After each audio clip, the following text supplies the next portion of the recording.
Uncle ആശ്രമത്തിൽ പോയി ആ സ്വാമിജിയെ കണ്ടു. എന്നിട്ട് സ്വാമിജി എന്തു പറഞ്ഞു? ആരാ എന്നെ അവിടെ കൊണ്ടു കൊടുത്തേ?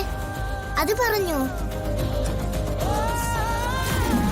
മുരുകനും കന്നിമൊഴിയും തമിഴ്നാട്ടിൽ നിന്ന് ഇവിടെ എന്തോ ജോലിക്ക് വന്നവരാ. അവരാണ് ആ കുഞ്ഞിനെ ഇവിടെ ഏൽപ്പിച്ചത്. ഈ അടുത്ത് മുരുകനും കന്നിമൊഴിയും ഒരു അപകടത്തിൽ മരിച്ചതായി പത്രത്തിൽ കണ്ടു.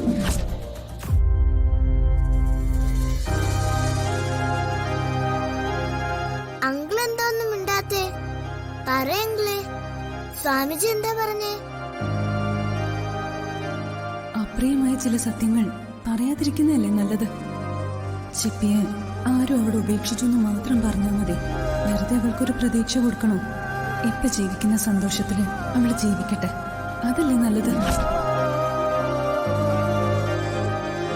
അത് പിന്നെ മോളെ, സ്വാമിജിയുമായി എല്ലാ കാര്യങ്ങളും സംസാരിച്ചു.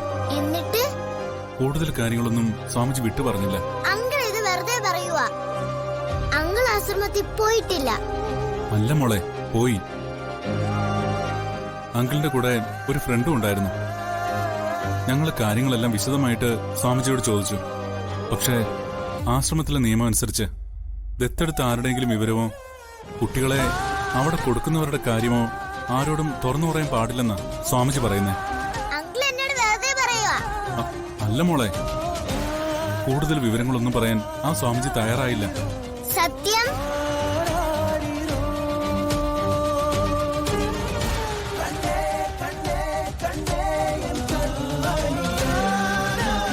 ഈശ്വര, ഏതോ പാവപ്പെട്ട തമിഴ് ദമ്പതികളായ മുരുകന്റെയും കനിമൊഴിയുടെ മകളാണ് ചിപ്പി എന്ന് എങ്ങനെ അവളോട് പറയും? അങ്കിൾ എന്താ പ്രോമിസ് ചെയ്യത്തെ? അപ്പൊ അങ്കിൾ അവിടെ പോയിട്ടില്ലല്ലേ? അല്ല മോളെ, പോയി. സ്വാമിജിയെ കണ്ടു. ഞാൻ പറഞ്ഞതെല്ലാം സത്യം.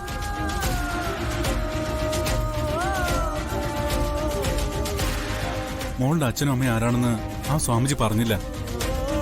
ഇനി നമ്മൾ എത്ര ചോദിച്ചാലും അദ്ദേഹം അത് പറയുമെന്നും തോന്നുന്നില്ല. ഇല്ല